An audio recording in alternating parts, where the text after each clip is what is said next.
Hey guys, how's it going? I hope you're having a very good day. So finally, it's the end of the month, time to do the book reviews, and the theme for this month is epic, which was inspired by the Hunger Games movie that came out just last week. I thought it was a really great book to movie adaptation. So as per usual, I have annotations of the different book reviews down below. Feel free to click on whichever review you'd like to check out. So there's going to be a review on Monsters of Men by Richard Ness, which is the third book in the Chaos Walking trilogy, and that will be spoiler free actually. I won't go in depth in the plot or details of the book, so feel free to watch that if you'd like. I highly recommend the series.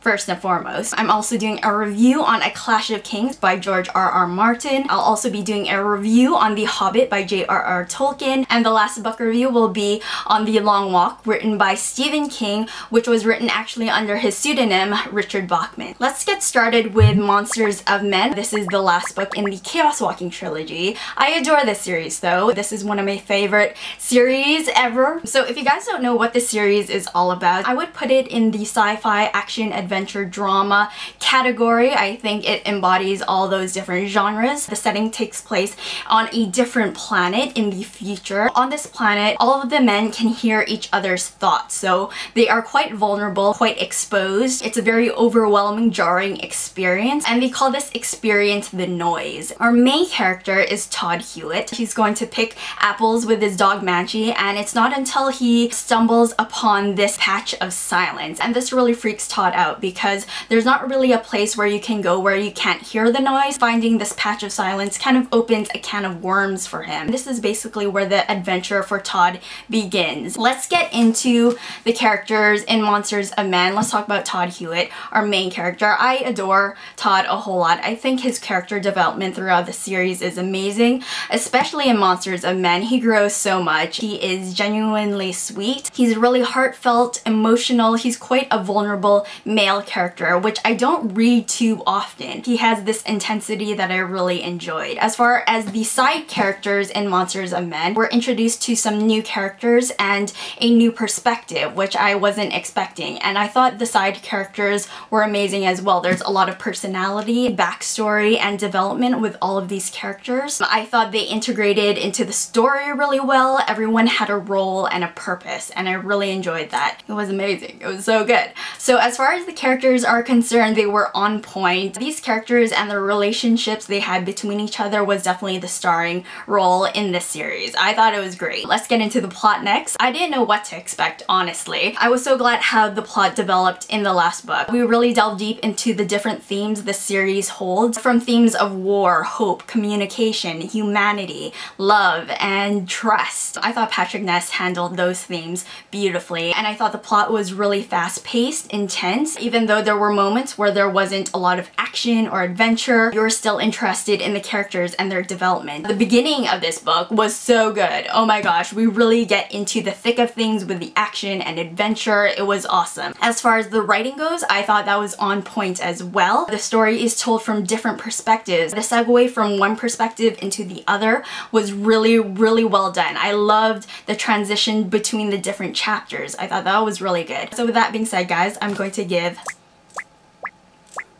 5 stars out of 5 on Monsters of Men. This is definitely one of my favorite series, my favorite characters. My only criticism about the series is that there isn't a 4th book. I know, there needs to be one. My next book review is on A Clash of Kings by George R.R. Martin. This is the 2nd book in A Song of Ice and Fire series. I won't get into the plot because it is a sequel and may reveal things in the 1st book, so we'll just get straight into the characters and how I felt for them. I thought for the most part the characters were good. My favorite chapters in the book were those from the female perspective. I love the female character arcs in this story. I love the plot direction, especially for Arya. I loved Arya's character. I thought it was the most interesting out of all the perspectives. I really enjoyed Sansa's perspective as well, and Daenerys. I was actually expecting a lot more chapters from her in this book. You don't really get too many chapters of her character, which I was kind of disappointed by. Overall, I really enjoyed the female characters characters a whole lot and their development. I still love Tyrion the Imp. He's definitely one of my favorite characters for sure. His character arc is definitely not as exciting or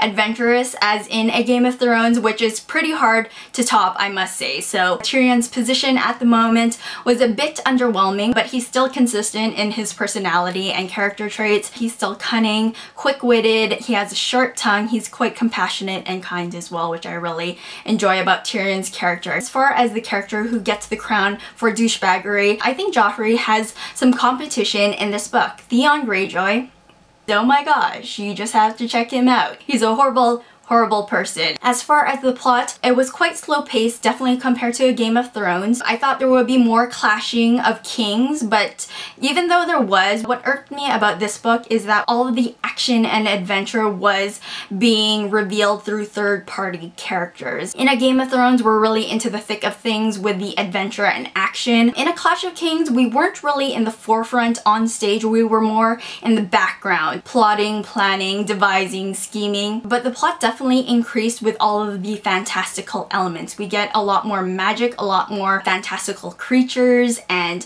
all of that awesome goodness. So I thought that was really great. It definitely picks up towards the end of the book, but for the majority of the book, the pacing was up and down. As far as the writing is still fantastic. There's a lot of great descriptive writing. I think there was a lot of descriptive writing compared to the dialogue. So with that being said, guys, I'm going to give A Clash of Kings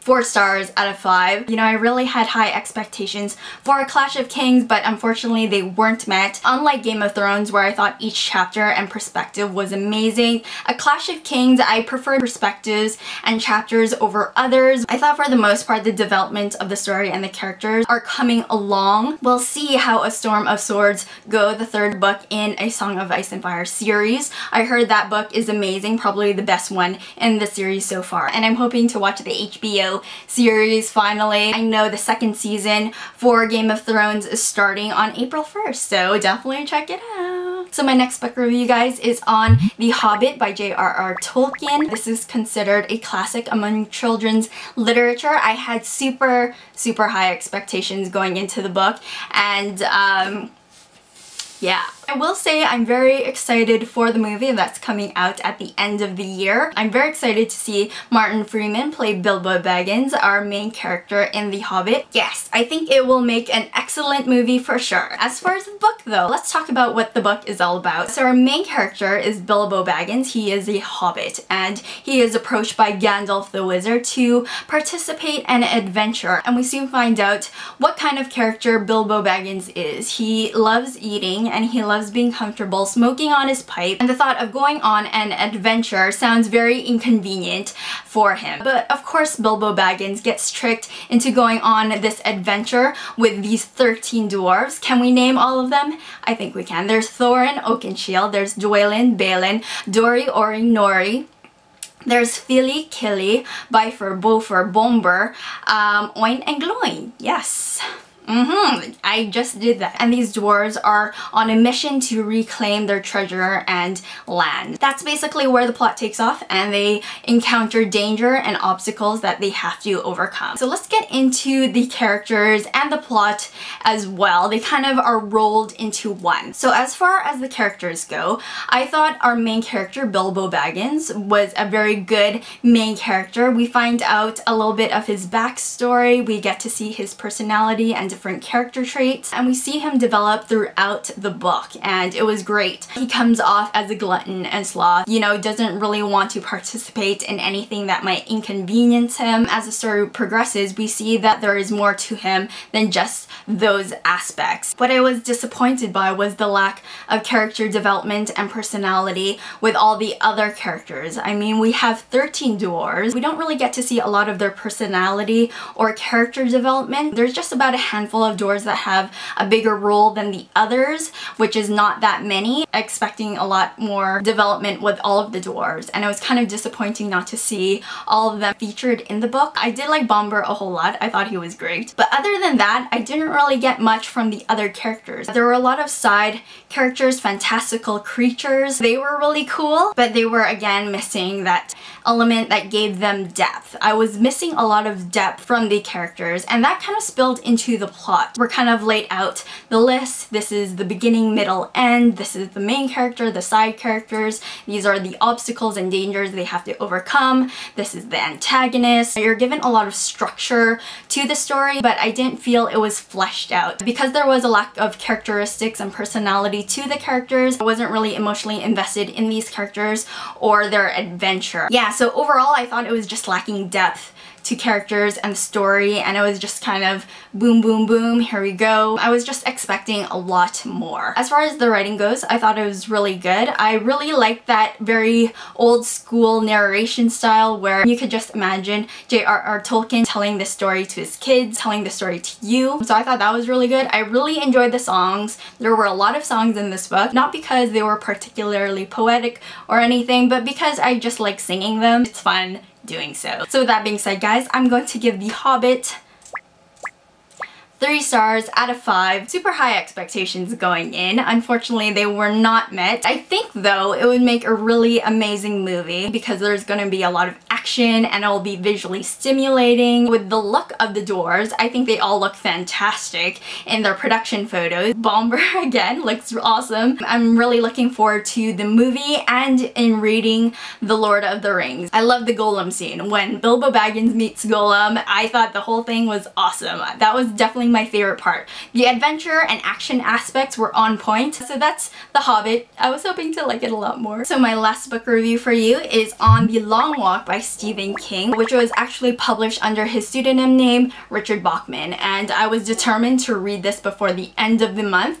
and I did, and thankfully it was a very quick, fast-paced read. So let's get into what The Long Walk is all about. So this setting takes place in the future in America. Every year they hold this competition called The Long Walk, and they have 100 boys participate. They have to pretty much walk this really damn long walk. It's damn long, really far. I don't know why. We'll get into that. Only one person can survive. You think the incentive to do this would be pretty big. I say not big enough. What you get is not only money, but the prize. Our main character is Garrity. There's also McRees, there's Olsen, Baker, Stebbins, and Scram. Those are our main characters. What pushes you to keep reading, well for me anyways, is to see who will win and what happens at the end. And it was pretty...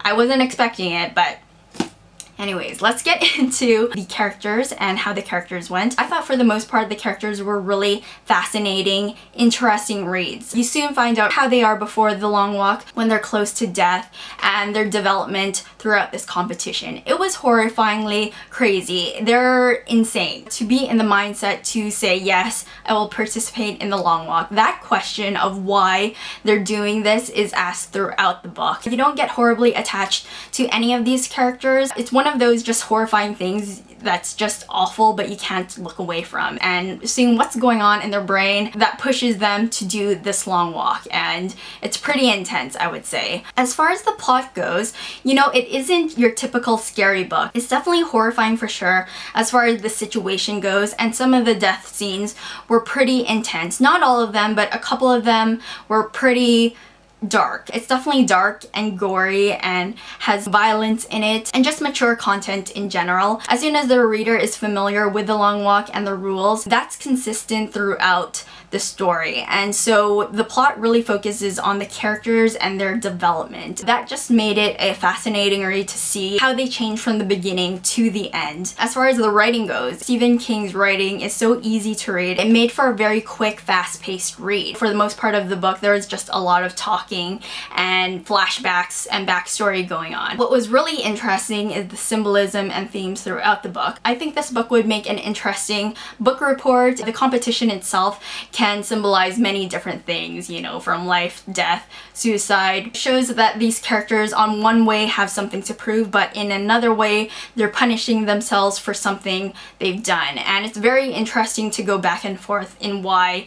The big question again, why they are doing this, because it's a horrific experience, and even though the prize might seem really shiny and nice, you know, in retrospect it's not at all. There's a lot of things you could definitely pick apart and really think about. With that being said, guys, I'm going to give The Long Walk